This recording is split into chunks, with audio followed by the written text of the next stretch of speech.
pick 43. So this just gives us a little bit more ammunition. Does it hurt you from a trade standpoint, like you had talked about, you're willing to trade number 11 if the value is there for it?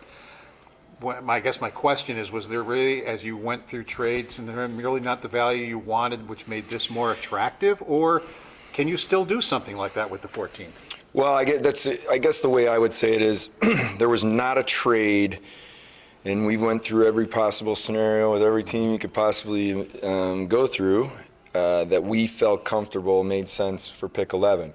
And there's also any trade that we've potentially looked at or talked about. It wasn't there could still be the same trade there at 14. Okay. You know, so that's part of the thought process as well. But you know, I said we're doesn't mean we're done here. You know, we're going to actively look. This pick's available. If it makes sense for us, we could we'd have assets to move back up. We could move down again.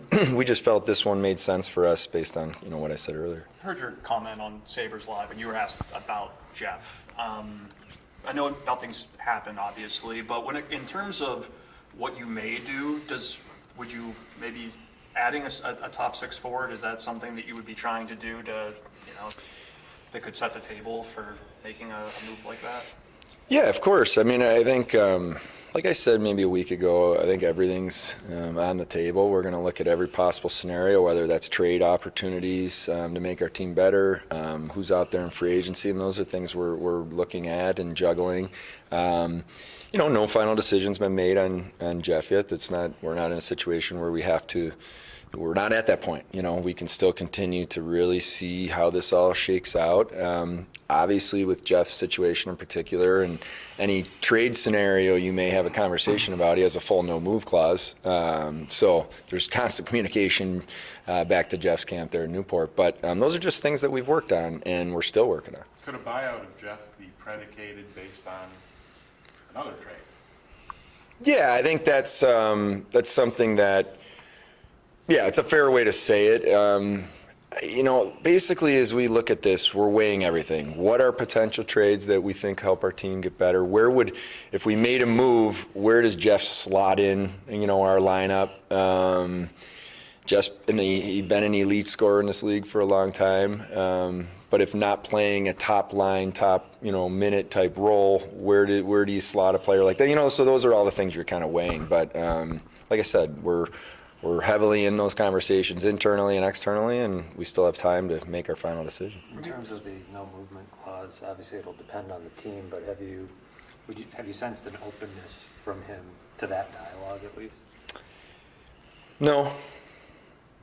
There's been honest communication, but no indication that that's something that they're willing to look at. But all you can do is just have honest conversations and explain certain situations that could be out there, and we've done that. But yeah, I wouldn't say there's been any sort of traction or movement. Did you ask him, or did they just simply say they weren't interested? Well, I think part of my job is to make sure I'm communicating. When you have situations like this and there's a no move, that means no move. So you have to, out of respect for the player too. And this isn't, yeah, exactly. And this isn't just Jeff. This is in any situation like this. If you have a player that has a no move clause, and even if there was a situation that arose that you're interested in, the spirit of no moves, the player's not moving, and so you have to just start with transparency of information to the agent. Which we've done now, back and forth to say, hey, here's some of the things we're thinking about internally. Here's things, and I said this last week. I have a lot of respect for Newport Sports, and these guys they're pros. They've been in this a long time. They know the business. They know the market. They do a good job with their players. So we've just had honest dialogue, and they know everything we're thinking and talking about, and we know where they're at. What happened to Jeff the second half of last year? Because he had 2 really good years, and he evolved into a different type of player, and he had a pretty decent first half. But something happened in the second half, I guess. Yeah. I think, look, in Jeff in particular, Jeff, like I said, he's an extremely talented hockey player. He's played over 1,000 games in this league and scored a lot of goals. He's clearly an elite offensive player. And I'm not sure, Bill, exactly. What I could say is it wasn't, anything with negative in terms of his personal game. I think we all, as a team, we didn't perform well enough. And then there's, how does that affect individuals? I just go back to this. Like we underperformed last year as a group. You have to make hard decisions, up and down your lineup. We have to figure out ways to get better, and that's every decision we make this offseason was with that in mind. And that'll be, part of this process we go through with Jeff. How do you and the pro scouting staff feel about the market in terms of center? For what you're looking at, the role that you want, whether it be free agency or trade? Yeah, it's a position that's in demand. And we fully, it's a great question, Lance, because as you build out your team, you're talking about this in amateur scouting meetings. If you have two players next to each other and one's a winger, one's a center, you're gonna lean towards the center. They're just harder to acquire, more valuable. Centers can usually flip to wing, so you take all those things into consideration, but it's harder for wings to flip to center. It's an area that is not easy to acquire, and we talked a lot about that before we made the Casey Middlestat trade. To be honest with you, we felt that if we trade Casey Middlestat, we're going to be in a position where, okay, where are we up the middle? I do get excited about Peyton Krebs' game, where we believe he can get to. We have prospects in our system, but we also want to figure out how we're a better team now. So we're kind of balancing that, but it's a good question because there's not a lot of centers out there. Is there somebody that you won't give a qualifying offer to, and I'll include Stillman and Clegg in that also? The rest of them are your guys, but I don't know, but they were the two Rochester guys. Yeah, I don't want to get into specifics on, want to make sure I have some conversations, with players specifically, but I don't think anyone would be surprised kind of, where we're at or what we're going to do there. How much does a player having a no-move clause affect how you're able to handle business? And if that is a player you're looking to trade or move in some way, how much does that change how you approach things? Changes everything. The no move is of something that there's not that many players have in this league, and they've earned it, or they wouldn't get to that spot.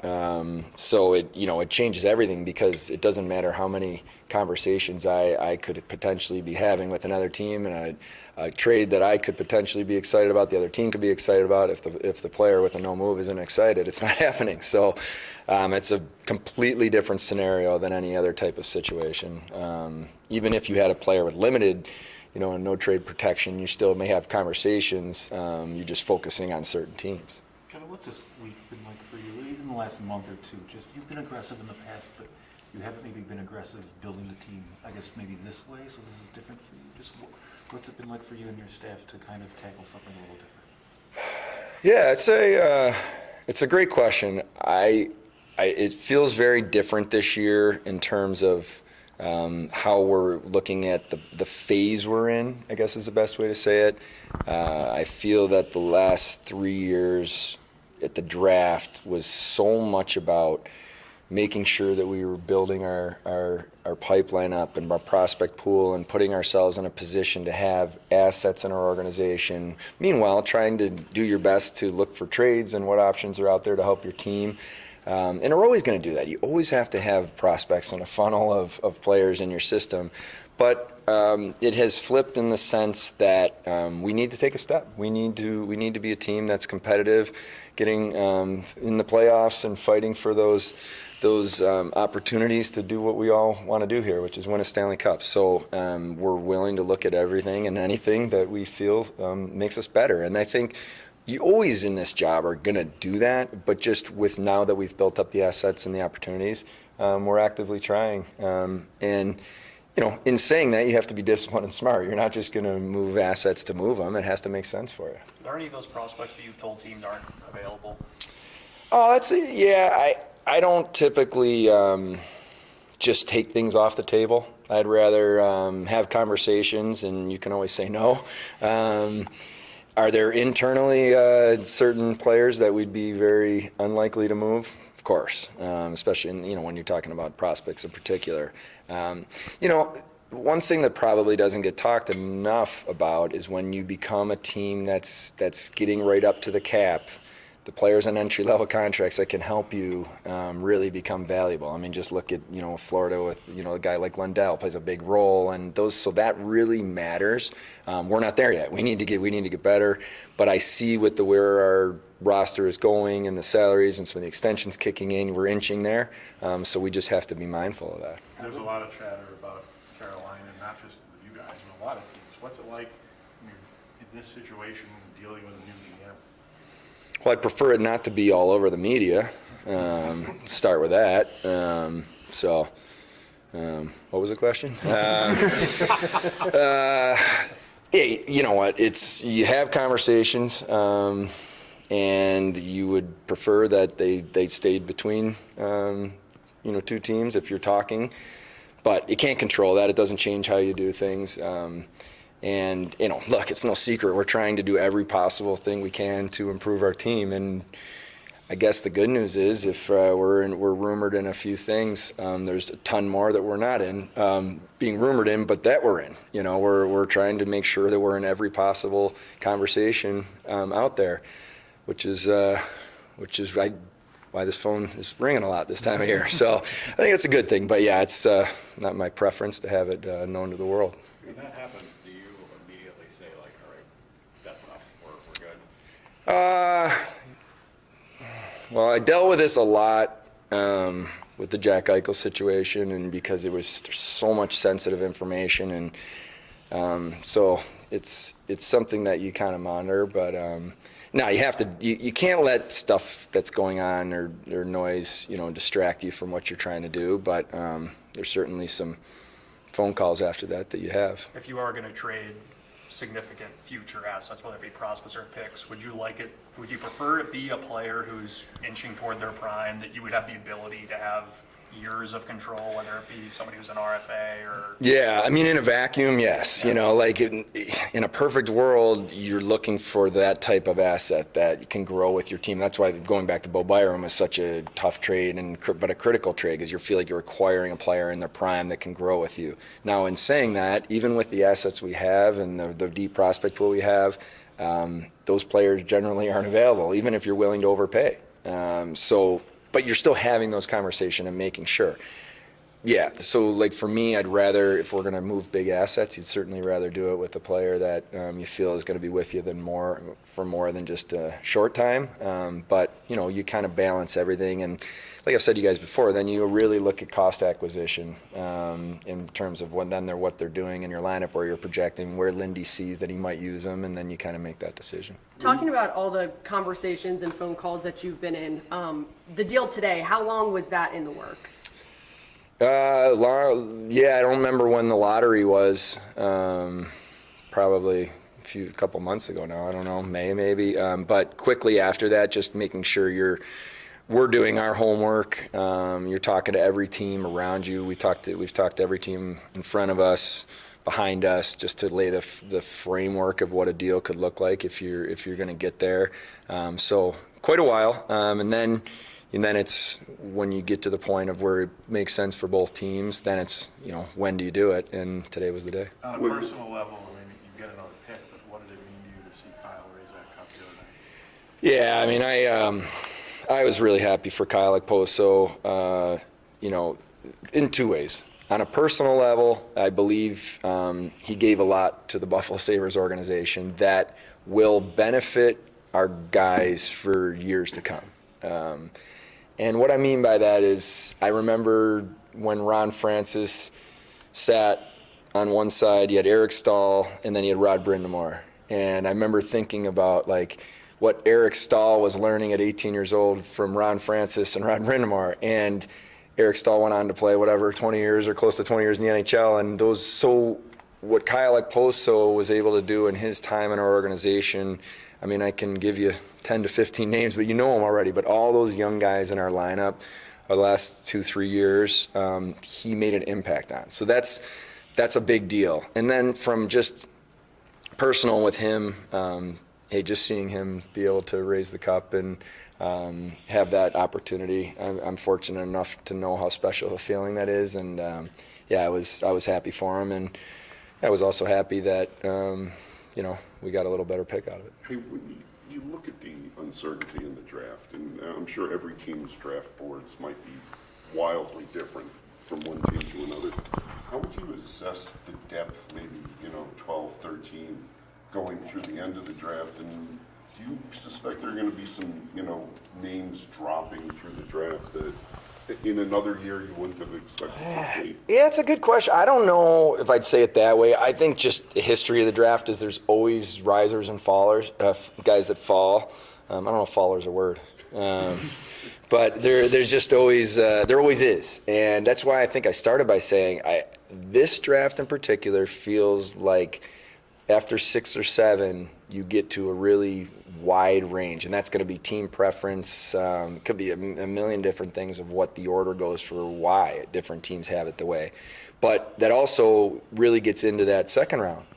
You get into the top 45, and we really like the players that are there. So that was part of our process. But yeah, it's hard. You can go back and review drafts in a while and have a better answer to that. But I just think it's the nature of this draft and why the amateur scouts have challenging jobs. It's not easy. What did last summer and last season teach you about what it's going to take to get yourself, over the edge this summer and into next season? Well, I think you have to start with a core.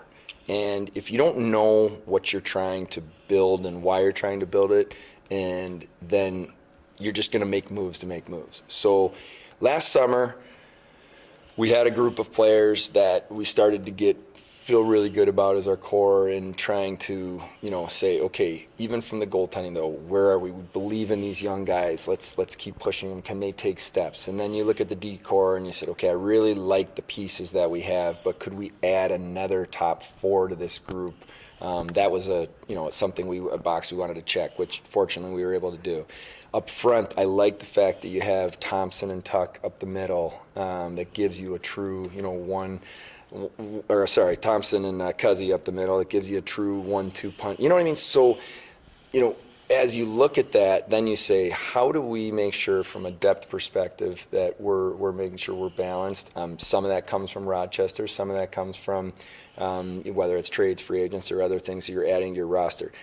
I'd like to see us get a little bit harder to play against. I'd like to see us have a little more physicality, especially lower down in our, either lower on our depth chart on D, or in that bottom 3-4 group in our forward lines. And then lastly, I think you just want to see guys that maybe have some versatility that can bump up your lineup if you have injuries, even if it's for a short time, have versatility that they could kill penalties or be powerful. You know what I mean? You're just having that balance. So it's a long way of saying, I don't know if I learned that last summer. You kind of just know in this league that you have to have a lot of depth. You have to have people buying into their roles. And then you have to make sure that in saying all of that, that your players are completely aligned with the coach in the way that you're expecting to be playing every night. And I personally use the words like non-negotiables. There has to be non-negotiables between the coaching staff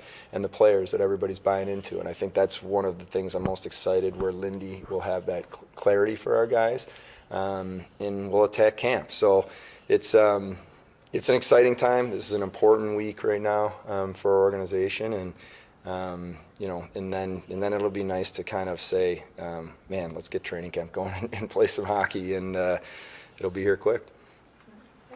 Thank you. Okay. Thank you, Kevin. All right, everybody stay cool. Don't walk the strip this afternoon.